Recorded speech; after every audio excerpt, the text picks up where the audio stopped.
induction meeting. I'm Mrs. Richardson. I'm Mrs. Harris. Normally we would do this meeting face to face, but due to the current situation, we are doing it via a video message for you. At the time of recording this, we don't have the full facts and information about what's going to be happening with schools reopening. So a lot of what we say is subject to change, but as soon as we have the up-to-date information, the school will let you know what is happening. Okay, so a little bit about our team down in EYFS.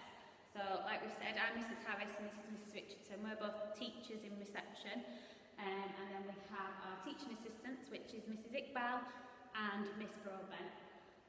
Normally, during the first 2 weeks of school, we would carry out our baseline, which is gathering all the information, observations, all about your child, usually from the nurseries. But obviously, that at the minute is a bit difficult. So we're hoping to do some home visits as well. So for the first 2 weeks, we'll do a baseline, which is finding out where your child is at assessment-wise. So the early years curriculum is split into the prime areas and the specific areas. And when your child first starts at the beginning of the year, we spend a lot of time focusing on the prime areas, which are your personal, social and emotional development, your communication and language, and your physical development. And those are really, really important because they underpin the other areas of the curriculum, which are your literacy, numeracy, understanding of the world, and your expressive arts and design. Okay, so another part of the EYFS is characteristics of effective learning, which is all about how your child learns, because not every child learns in the same way. So this is about how they play with what they know, being willing to have a go, how they're involved, concentration, do they keep on trying, do they enjoy setting out what they've achieved, do they have their own ideas, make their own links, choosing ways to do things. And we have something in school which was created called the Learning Pit, and the characteristics of effective learning are what underpin the Learning Pit as well, about how they face different challenges. All about throwing yourself in and having a go, and it doesn't matter if you get the answer wrong, it's more about the journey you're on to get to the answer at the end of the problem. It's all about a learning process. Yeah. So, reporting to parents, obviously this is still a little bit up in the air at the moment, but this is generally how things work. We report to parents twice during the year. We have 2 parents' evenings, and then we send reports home once a year as well. As I say, that is how it normally happens, but this is subject to change at the moment. Okay, we have something in reception called Tapestry.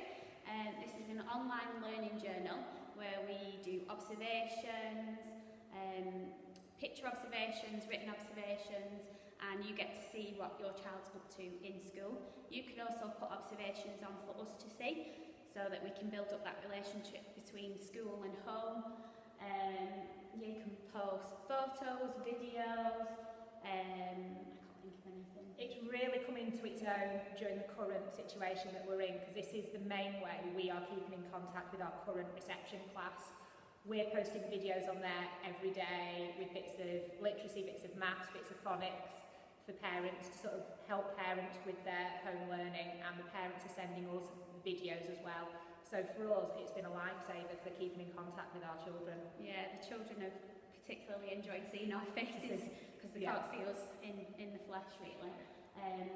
There is an All About Me section as well on Tapestry, which on starting school it would be really handy if you filled that in, and it's just a bit of extra information that we can learn about your child as well. Yeah, so we send the registration out for this. It's usually during the summer holidays. So you'll get an email off Tapestry, and it will then direct you to set up your own account. And from then you can download the app, which is really handy on your phone, or you can go on the actual website. But the email will be sent to you during the summer holidays. School readiness. Now, again, this is going to be really difficult at the moment because we are aware that the children that are coming to us in September have had quite a disrupted last term in preschool year. So that school readiness this year is going to be something very, very different to what we've had in previous years. We aren't looking for any academic skills, you know, and that's the same every year. We don't really look for those academic, we're looking at those prime areas. It all goes back to those prime areas of the EYFS. So what we're really looking for is that taking turns, using good manners, recognising their own name is a bonus, but it's not the be all and end all. If they can't recognise their own name, don't panic, you know, it will come. The talking, holding the conversation is really, really important.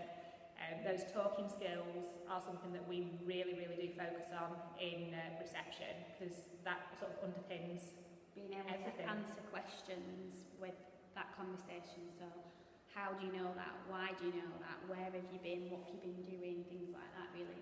It's just being able to hold that conversation. Those how and why questions, not just about stories, but about events as well. Yeah. Using a knife and fork when we come into the hall, dressing and undressing. Now we have this conversation at every induction meeting, and we talk about getting ready for PE, that first PE lesson, when we have a full class of 35. Takes the longest. It's usually a full lesson of just getting changed. Yeah. And we are there to help. We would never leave a child to struggle, but there are only 4 adults in the class and 35 children, so it would be really helpful if they could do some of the basics themselves of trying to get undressed.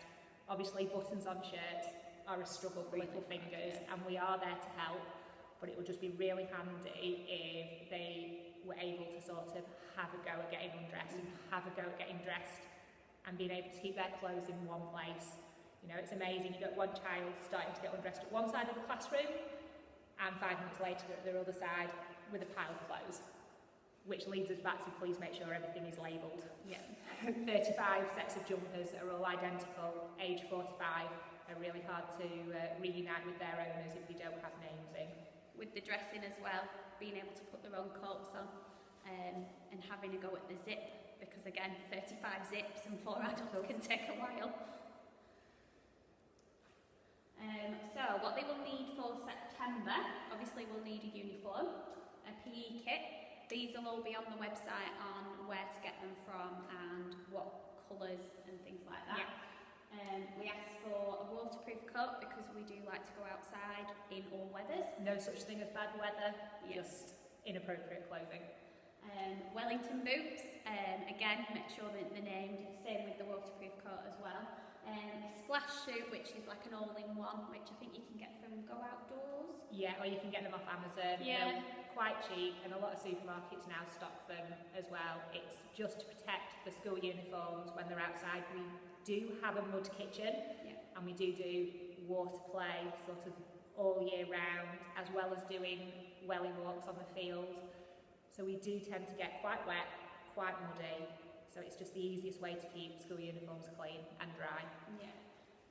And then a reading bag, which is going to be given to you in the summer term sometime, not sure when. And it's going to be filled with a little pack with some get ready for school things as well. So this is the bit that's really changed for us this year. Normally, children will be having some stay and play sessions with us during the summer term, but we can't be doing that at the moment, and normally in September children would start full time. We have decided this year to change it, so we won't be starting full time in September. The children will be split into 2 groups. There'll be Group A and Group B. Group A will have some stay and play sessions, and Group B will have some stay and play sessions in that first week. So we're hoping on the Tuesday the 1st of September, which would have normally been the first full day for everybody, to have Group A in 9 till 11. On the Wednesday the 2nd of September we'll have Group B in 9 till 11.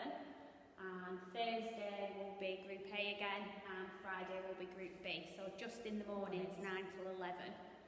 In those afternoons we would hopefully come and do some home visits to come and talk to you about your child so that we can get that full picture. Obviously we haven't been able to do that in the summer term or go and visit the nurseries, so that's how we're doing it a bit differently. The children would then stay in those groups A and B for the next 2 weeks. Group A would then come in and do a week of mornings and go home before lunchtime. Group B would come in the afternoon and do the afternoon session. The week after, the groups would swap over, and then the 4th week, children will be in full time. As I said, you will find out what group your child is in before we break up for the summer holidays. There isn't going to be room to manoeuvre. I can understand that this is going to be sort of difficult to sort of fit round, but whichever group your child is put in is the group they will stay in for that part-time period. So I hope you've enjoyed that. Sorry it's on a really impersonal level, but unfortunately that's just the way we've got to do it at the minute. We look forward to hearing from all of you, and we look forward to seeing you all whenever that may be. Yeah, and if you've got any questions about anything, feel free to ring the school office. If you leave a message, somebody will get back to you, or you can email the office. So thank you very much, and we hope to see you all in September. See you later. Bye.